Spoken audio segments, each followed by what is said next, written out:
I have decided to describe the photo by Gerald Sternfield. I picked this photo because there are so many things happening at once.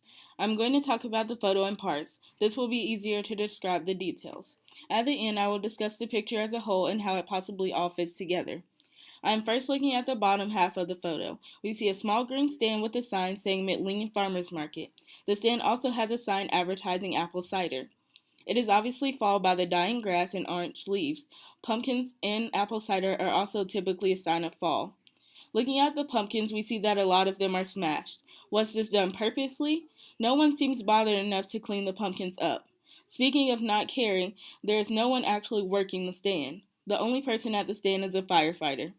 It is strange that he is holding the pumpkin. He seems to be looking for something amongst them, but it is hard to say what. Moving on to the top half, we see that a house is on fire. The firefighters seem to be trying to control it, but I don't see them using a water hose, which is also weird. There is a lot of smoke in the air, but the fire does not look to be a huge one. There is also a lack of people around. There are no spectators like you might usually see in a photo, so maybe this house is far away from others. We also don't see the people who might live in the house. Overall, the picture seems to be missing people. The firefighter is really the only one you see.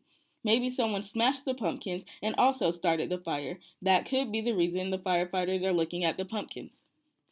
Another theory that could be that someone has smashed the pumpkins as a joke and the fire is a coincidence. Both events make for a tragic outcome. The farm has lost profits because of the damage, and the house will also be damaged and need time and money for it to be repaired.